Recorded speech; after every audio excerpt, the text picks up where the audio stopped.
certains, ils se disent forcément que bon, c'est quelqu'un qui est combattu, mais vous êtes combattu en Afrique généralement quand vous apportez des nouvelles idées. Il n'y a rien d'autre. Je ne pense pas que ce soit quelque chose de personnel. Je pense juste qu'il y a une rupture que j'ai proposée à l'Assemblée générale de la Fédération le 11 décembre 2021. Les membres de cette Assemblée m'ont fait confiance et c'est sûr. Les amis, respectez Samuel Eto'o. Ouais, quand on ne vous ment pas, Eto'o est venu changer l'Afrique, le football africain. La vision que Eto'o a aujourd'hui là, il faudrait, si Eto'o aujourd'hui n'est pas là, il faudrait au moins 200 ans pour qu'on retrouve encore Samuel Eto'o. Vous savez que nous les Africains, on n'aime pas les évolutions, on n'aime pas les idées d'évolution. On aime seulement l'idée pour décourager. Vous savez, dans l'équipe nationale aujourd'hui, quelqu'un a 22 ans, à 40 ans, il peut diminuer son âge à 30 ans. Quelqu'un a 30 ans, il peut diminuer son âge à 22 ans. Samuel Eto'o est en train de vouloir détruire tout ça. Il veut récolter la nouvelle pépinière, les gars. Donc, actuellement, je vous invite de comprendre cette vidéo de Samuel Eto'o à laquelle il dévoile tout. Et vous allez me dire ce que vous pensez en commentaire. Les gars, le Gambais, tu frappes fort. Oui, le football africain, là, ce n'est pas juste pour le Cameroun. Parce que les gens vont dire que Eto'o est en train. Il n'est pas juste pour le Cameroun, le football africain. Essayons d'écouter la vidéo et dites-moi ce que vous pensez. C'est un rêve de gamin. J'avais toujours voulu servir le football. Je l'ai fait en tant que joueur dans les stades. Et puis je suis entré dans l'administration du football. Et je pense que pour tout dirigeant, l'ambition est de servir au niveau de la CAF. Et puis je remercie tous mes pairs qui ont bien voulu me faire confiance pour accompagner le leadership sous le leadership du docteur et président Motsepe. Je savoure beaucoup plus mes victoires parce que elles sont acquises sur un grand prix. Et généralement, quand j'ai une idée que je trouve bonne pour la majorité, parce que vous ne pouvez pas contenter 100% de personnes, mais il faut aller à 80-90%. Ça veut dire que vous êtes dans le bon chemin. Je fonce. Je fonce après avoir écouté mes conseillers, après avoir pris les conseils des uns et des autres, et puis je prends ma décision. Et je vais jusqu'au bout de ce en quoi je crois.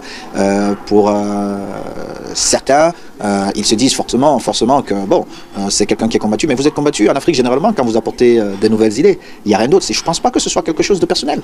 Je pense juste qu'il y a une rupture que j'ai proposée à l'Assemblée générale de la Fédération le 11 décembre 2021. Les membres de cette Assemblée m'ont fait confiance et c'est sur la base de ce que j'ai proposé que je suis en train de travailler. Rien d'autre. Je ne fais pas plus et je ne fais pas moins.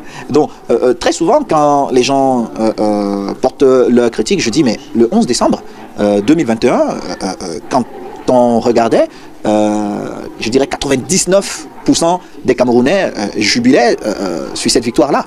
Et aujourd'hui, les mêmes 99% de personnes jubilent. Mais vous n'allez pas interdire à ceux qui sont réfractaires au changement de faire du bruit. Et ils font du bruit. Et bon, est-ce qu'ils ont raison parce qu'ils font du bruit? Je dis non, parce que je vous prends juste un exemple. Ce qui nous réunit autour du football, ce sont les footballeurs. Donc, au comité exécutif, nous prenons la décision de remettre les footballeurs au centre de tout, juste en demandant aux présidents des clubs de payer leur salaire. Et certains vous disent que non, ils ne le font pas parce qu'ils ont pris l'habitude de ne pas le faire. Et ils crient partout que vous avez les sommets. Nous, quand nous recevons l'argent de la FIFA ou de la CAF, nous avons, je crois, tous les 3 ou 4 mois, des audits, des auditeurs qui passent, qui contrôlent. Alors, si nous devons sortir l'argent qui appartient aux footballeurs, il faut bien qu'on justifie cet argent. Et la seule chose que nous demandons aux uns aux autres, c'est de prouver qu'ils ont payé les salaires. Mais c'est pas sorcier. C'est quelque chose, pour ma part, de très simple. Parce que nous sommes passés, je crois, de 10 ou 12 millions qu'ils avaient à l'époque, et quand on payait encore à 48 millions de francs CFA, et c'est beaucoup d'argent pour la Fédération camerounaise de football, pour les équipes de l'élite One. Donc, je reste dans le projet que j'ai proposé et je ne bouge pas parce que je sais que les résultats sont très proches. D'autres nous ont reproché, oui, mais vous n'avez pas gagné de tournoi. Je dis, ben, le Cameroun, nous avons eu beaucoup de chance de gagner, mais je ne souhaite pas être parmi les dirigeants camerounais qui voient les équipes nationales faire 10 ans sans gagner ou de voir nos équipes nationales gagner avec des joueurs qui jouent en U17 avec 25 ans. Non, généralement, je suis quelqu'un de très fier parce que j'aime énormément mon pays, le Cameroun.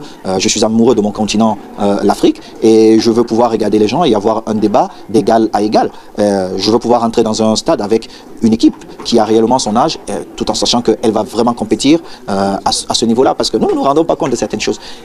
Généralement, les équipes africaines, dans les catégories jeunes, nous gagnons très souvent. Mais quand nous arrivons dans les catégories majeures, seniors, nous ne gagnons pas. Mais l'une des premières raisons, c'est juste parce que si nous trichons dans les catégories jeunes, vous ne pouvez pas compétir avec un enfant qui a réellement 22 ans et vous vous dites que vous avez 22 ans alors que réellement vous avez 35 ou 37 ans. Il faut vous faire violence et réorganiser ça. C'est pourquoi nous nous sommes concentrés dans les catégories jeunes. Et je comprends bien évidemment les dirigeants ou surtout même d'autres parents qui sont pressés de changer parfois les âges de leurs enfants parce qu'ils se disent qu'il n'y a pas d'opportunité et ils voient que les opportunités que les enfants pouvaient avoir quand ils avaient un certain âge sont en train de passer. Donc, mais ils ne rendent pas service au football qu'ils aiment. Et c'est ça. Donc, nous avons assumé ça, le comité exécutif. C'est vrai que les gens parlent plus du président Eto'o, mais c'est le comité exécutif. C'est une vision que j'avais, que j'ai proposée au comité exécutif. Et je profite pour dire à mon comité exécutif, merci de continuer à me faire confiance, parce que je suis convaincu que les grandes victoires du football camerounais passent par là. Quand vous regardez peut-être nos championnats, nous avons régulièrement joué depuis 4 ans. Nous avons régulièrement joué, ce qui n'arrivait pas. Et aujourd'hui, je vais regarder des rencontres du championnat camerounais et l'intensité que je vois dans ces championnats, je me dis, mais nous sommes proches d'avoir des équipes compétitives dans les championnats, les compétitions de la CAF africaine. Mais pour ça, il y a une série de choses à faire. Il fallait qu'administrativement, ces équipes soient à niveau. Et il fallait que techniquement, on ait des entraîneurs préparés pour ça. Et maintenant, au niveau de la fédération, il faut qu'on sache que les clubs ne sont pas riches comparativement aux clubs comme Al-Ali, aux Zamalek ou d'autres équipes du Maroc. Donc, il faut un accompagnement beaucoup plus important de la fédération pour les équipes qualifiées. À partir de là, je pense que nous serons compétitifs. Parce que si nos équipes ont des difficultés parfois à payer leur transport, leur hébergement pour aller jouer peut-être au Caire, vous me direz bien qu'une équipe qui arrive le matin du jour du match ne peut pas vous offrir un bon résultat. Mais vu tous les efforts que nous sommes en train de faire, les sacrifices que nous faisons pour avoir un championnat digne de ce nom au Cameroun, il est important que la fédération, après tout ce que nous aurons à faire, trouve encore plus d'argent pour accompagner ces équipes qui représenteront valablement le football camerounais. Oh, changer les choses, j'espère. Mais comme je vous l'ai dit un peu plus tôt, je ne suis pas élu comme président de la CAF, mais comme membre du comité exécutif, dirigé et géré par le président Motsepe. Ce qui est certain, c'est qu'à travers sa vision, je serai toujours partant pour apporter plusieurs solutions, pour qu'il prenne, pour ma part, les meilleures décisions pour les victoires de notre continent.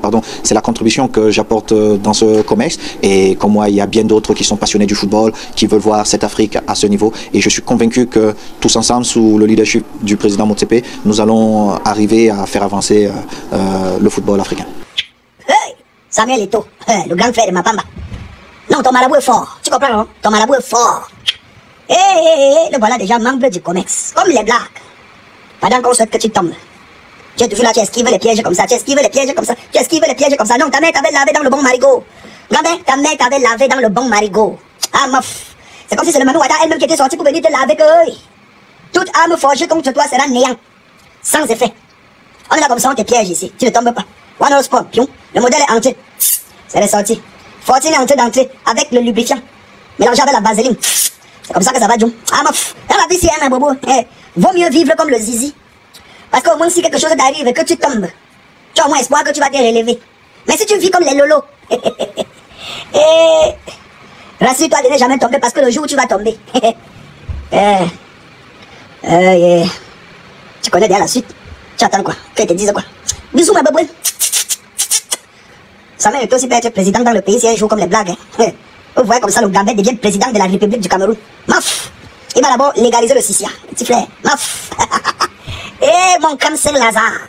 Le Gambet va d'abord légaliser le Sissia. Petit frère, tu es malade. C'est que les Sissia, les gens dans le pays, c'est très mal. Parce qu'il y a des gens que moi j'ai d'abord les orques. Je vais d'abord les Sissia, très mal, petit frère. Tiens, en commençant même par le dimanche qui